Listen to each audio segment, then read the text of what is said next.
ጌታቸው ረዳ ከጦር አዝማችነት እስከ ፖለቲካ መገለል።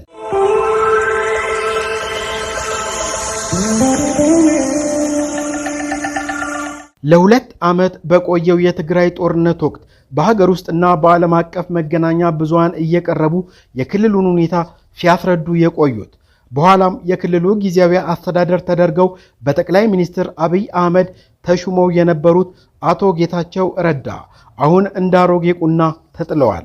ሲመሩት ከቆዩት ፓርቲም ገለል እንዲሉ ተደርገዋል።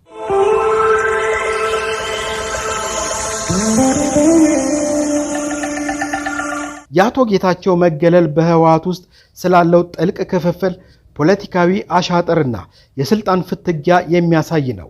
ይህ ደግሞ ከጦርነት በኋላ ወደ ማገገም መስመር የገባውን የትግራይ ክልል ላይ መጥፎ ጥላውንም አጥልቷል።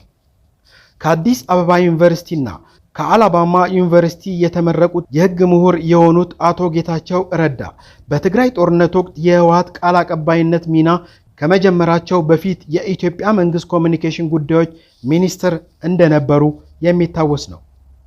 ደም አፋሳሽ ግጭቱን ያስቀረው የፕሪቶሪያ ስምምነት እንደ አውሮፓውያን አቆጣጠር መጋቢት 2023 ከተፈረመ በኋላ አቶ ጌታቸው የትግራይ ጊዜያዊ ክልላዊ አስተዳደር እንዲመሩ ተሹመውም ነበር። ሹመታቸው በግጭት ለደቀቀችው የትግራይ ክልል የለውጥ እርቀ ሰላምና አዲስ ምዕራፍ ምልክት ተደርጎ ተወስዶም ነበር። ተስፋው ግን ዘላቂ ሊሆን አልቻለም። ምንም እንኳን አቶ ጌታቸው ክልሉን ለማረጋጋትና ተጠያቂነትን ለማስፈን ጥረት ያደረጉ ቢሆንም በራሳቸው የፓርቲ አባላት ከመገፋት አላዳናቸውም።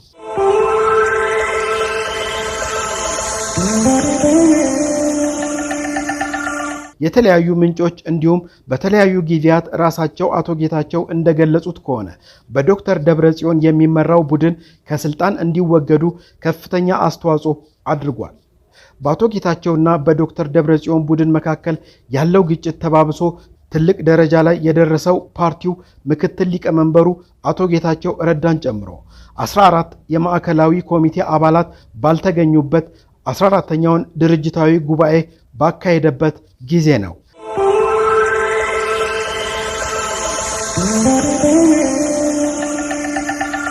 እንደ አውሮፓውያን አቆጣጠር መስከረም 2024 ህወሓት አቶ ጌታቸው ረዳን ጨምሮ ሌሎች 15 ከፍተኛ ባለስልጣናትን ከፓርቲው አባረረ። ፓርቲው ለመባረራቸው ምክንያት አስተዳደራዊ ችግሮች ናቸው ይበል እንጂ ለጉዳዩ ቅርብ የሆኑ ሰዎች በፓርቲ ውስጥ የተፈጠረውን የስልጣን ግብግብ እንደ ምክንያት ያቀርቡታል። አቶ ጌታቸው ረዳ ራሳቸው ተቀናቃኛቸውን በፖለቲካዊ አሻጥር ከመክሰሳቸው ባሻገር የፓርቲው አክራሪ አባላት እንዲታሰሩ ይፈልጉ እንደነበር ይገልጻሉ። ሞታቸውንም የሚሹ ኃይሎች እንዳሉ ይነገራል።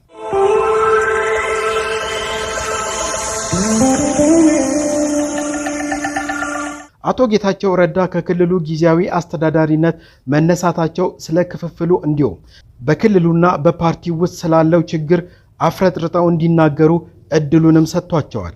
በፋና ቴሌቪዥን ጣቢያ ቀርበው በሰጡት ቃለ ምልልስ ላይ በህወሓት ውስጥ ተሸሽገው ያሉ አመራሮች የወንጀል ድርጅት እየመሩ ይገኛሉ ሲሉ ወቀሳቸውንም አቅርበዋል። በፓርቲው ውስጥ ስላለው ሙስናና ዘረፋ፣ ህገወጥ የወርቅ ማዕድን ሥራ እንዲሁም የሰብአዊ እርዳታ ምዝበራ በዝርዝርም ተናግረዋል። በህወሓት ውስጥ ያሉ አመራሮች ከኤርትራ ባለስልጣናት ጋር በመተባበር ክልሉን ወደ ዳግም ግጭት የመክተት ፍላጎት እንዳላቸው፣ ይህም ፍላጎታቸው በተዘፈቁበት ዘረፋና ወንጀል ተጠያቂነት እንዳይመጣባቸው ከመፈለግ እንደሆነም አብራርተዋል። እነዚህ የፓርቲ አባላት በጦርነቱ ወቅት የወሰኗቸው ውሳኔዎች በክልሉ አስገድዶ መድፈር፣ መፈናቀልና የጅምላ ጭፍጨፋ ሲሉ የገለጹት አሰቃቂ ድርጊቶች እንዲፈጸም አስተዋጽኦ አድርገዋል ሲሉም ወቅሰዋል።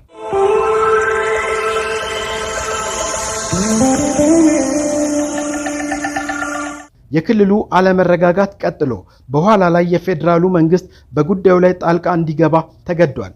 ጠቅላይ ሚኒስትር ዶክተር አብይ አህመድ እንደ አውሮፓውያን አቆጣጠር በ2025 አቶ ጌታቸው ረዳን ከኃላፊነት በማንሳት በምትካቸው ጀነራል ታደሰ ወረደን የክልሉ ጊዜያዊ አስተዳዳሪ አድርገው መሾማቸውም የቅርብ ጊዜ ትዝታ ነው። ምንም እንኳን አቶ ጌታቸው ረዳ የጠቅላይ ሚኒስትሩ ዶክተር አብይ አህመድ የምስራቅ አፍሪካ ጉዳዮች አማካሪ ተደርገው የተሾሙ ቢሆንም ብዙ ታዛቢዎች አቶ ጌታቸው የፖለቲካ ግዞት ወይም ፖለቲካል ኤግዛይል ነው የደረሰባቸው ይላሉ።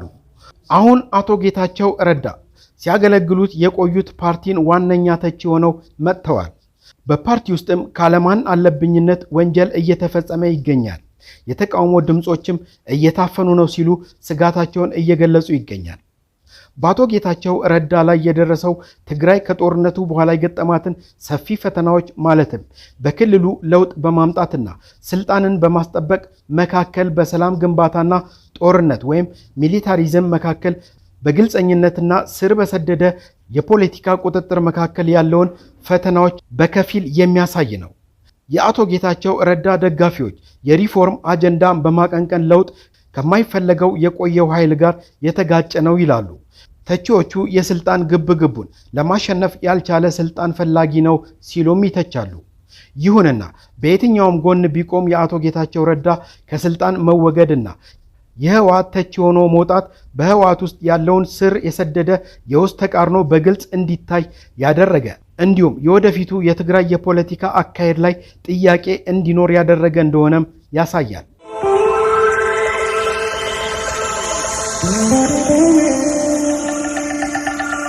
ይህን ሁሉ ዓመት የታገልኩት ጥቂት ሰዎች ትግሉን ጠልፈው የስልጣንና የትርፍ መጠቀሚያ አድርገው ለማየት አይደለም ሲሉ አቶ ጌታቸው በአንድ ወቅት ተናግረዋል።